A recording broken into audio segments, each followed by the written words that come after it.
ایک عام آدمی ہمیشہ یہ پوچھنا چاہتا ہے اور ہمیشہ یہ پوچھتا ہے اور اس کو کوئی جواب نہیں دیتا کلیئرٹی میں کہ ان کا رب جس نے ان کو کریٹ کیا ہے وہ ان سے کیا چاہتا ہے. اگر آپ یہ سوال مجھ سے 10 سال پہلے پوچھتے تو میرا جواب بہت مختلف ہوتا.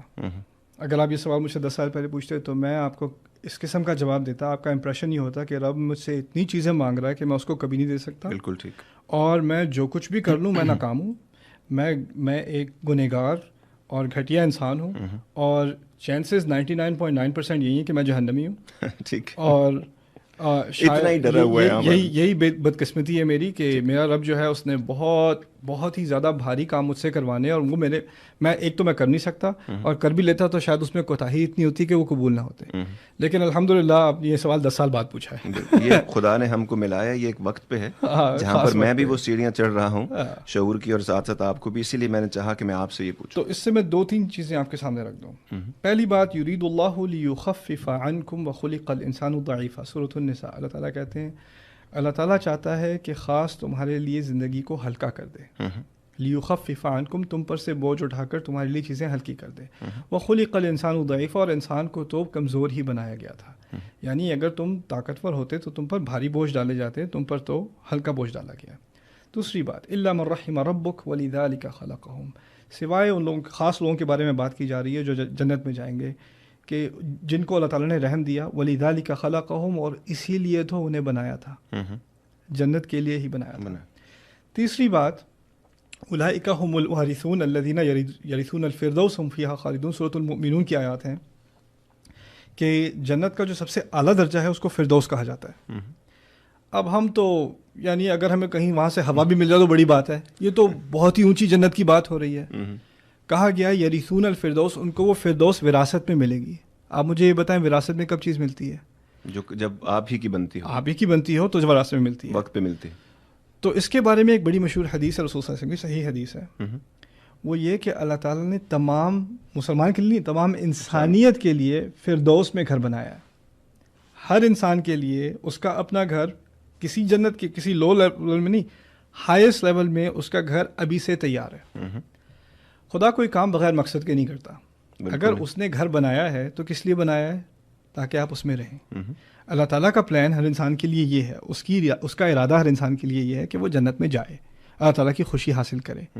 یہ چیزیں میں آپ کے لیے اس لیے آپ کے سامنے اس لیے رکھ رہا ہوں کہ جو ہماری ریلیجس ڈسکورس ہے نا, جو خاص کر India, Pakistan, even Arab world میں جو دین کے بارے میں بات کی جاتی ہے, اللہ تعالیٰ کے بارے میں بات کی جاتی ہے, اس سے امپریشن یہ دیا جاتا ہے کہ یہ بہت ڈرایا جاتا ہے, بہت ڈرونا خدا ہے, یہ بہت غصے والا خدا ہے, بہت سزاؤں والا خدا ہے, اور اس نے کسی کو نہیں چھوڑنا, یہاں تک کہ اصل آفت تو مسلمانوں کی ہے. اتنی ڈپریشن ہو جاتی ہے انسان کو یہ خطبے سن کے, یہ لیکچر سن کے, کہ انسان سمجھتا ہے میں اس دین میں کر کیا رہا ہوں یار. ٹھیک ہے, انسان دین کی طرف آتا ہے اطمینان کے لیے, سکون کے لیے, اور یہ چیزیں سن کر انسان ڈسٹرب ہو جاتا ہے اور پھر obsessive compulsive ہو جاتا ہے. نماز پڑھی, پتہ نہیں نماز قبول بھی ہوئی کہ نہیں, میں اتنی کوتاہی, اللہ تعالیٰ تو یہ بھی قبول نہیں کرے گا, وہ بھی قبول نہیں کرے گا. لوگ میرے پاس آتے ہیں, پہلی بات یہ کہتے ہیں آپ بہت اچھے ہیں, میں بہت گناہ گار ہوں, آپ میرے لیے دعا کریں. یار تمہیں کس نے کہہ دیا تم گناہ گار ہو؟ تمہیں کس نے تمہارے ساتھ یہ زیادتی کی ہے؟ رسول صلی اللہ علیہ وسلم صحابہ کو بھیج رہے ہیں ایسے گاؤں میں جہاں پر لوگ بتوں کی پرورش سینکڑوں سال سے کر رہے ہیں. ان کو جا کر کیا کرنا؟ ان کو ڈرانا, ان کو ڈانٹنا. یسرا ولا تعسرا, تم دونوں جاؤ, لوگوں کے لیے کام آسان کرنا, ان کے لیے مشکل مت ڈالنا. یہ کہا گیا انہیں. ہم نے کیا کیا؟ ہم نے اپنوں پر اتنی مشکل ڈالی, دوسروں کو کیا رہ گیا؟ دوسرے تو ویسے ہی جہنمی ہم سمجھتے ہیں. تو یہ ایک ہمارا رب ہم سے کیا چاہتا ہے؟ کچھ زیادہ نہیں مانگا. عامل الصالحات کے الفاظ آپ نے عربی میں پڑھے ہوں گے, اس کے ترجمے میں جو چیز مسنگ ہے میں وہ آپ کو بتاتا ہوں.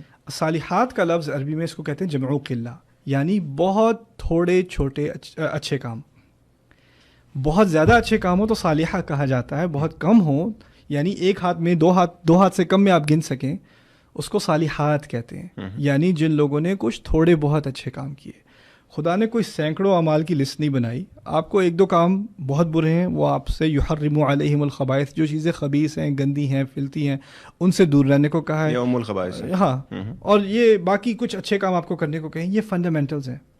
لوگ کیا کرتے ہیں؟ لوگ اپنے آپ کو اوور ویلم کر لیتے ہیں اور یہ ایکسپیکٹ کرتے ہیں کہ خدا ان سے ان کی ان کی یہاں تک کہ اچھے کام بھی قبول نہیں کرے گا. سو ہیومن سائیکالوجی کو سامنے رکھتے ہوئے جیسے ہم لوگوں کی طرف سے اپنے آپ کو ایکسپیکٹیشن میں ڈال کے اوور ویلم اور اسٹریسڈ آؤٹ کر لیتے ہیں, ہم رب کے ساتھ بھی وہی کرتے ہیں. ایگزیکٹلی. یہاں تک کہ میں اس میں ایک بات کا اضافہ کروں, لوگ آپ کی غلطی دیکھ کر آپ سے کہتے ہیں خدا آپ کو کبھی معاف نہیں کرے گا. یہ فتویٰ تو وہ لگا ہی نہیں سکتے. اور لوگ آپ سے کہتے ہیں آپ برے انسان ہو, آپ جھوٹے ہو, آپ نے غلطی کی ہے, آپ نے چیٹنگ کی ہے, یا آپ نے اپنے پیرنٹس کی جو آپ کی ایکسپیکٹیشنس تھی اس کو ڈس اپوائنٹ کیا ہے, تم نے کہ ہماری امیدوں پر پانی پھیرا, یہ کیا وہ کیا. لوگ آپ سے امید ہٹا لیتے ہیں. جب لوگ آپ سے امید ہٹا لیتے ہیں تو آپ کے دماغ میں ایک کانسیپٹ یہ آتا ہے کہ شاید خدا نے بھی مجھ سے امید ہٹا لی ہے. ایسا کبھی نہیں ہوتا. لوگوں کے امپریشن کو آپ خدا کے امپریشن سے کنفیوز نہ کریں. بالکل ٹھیک.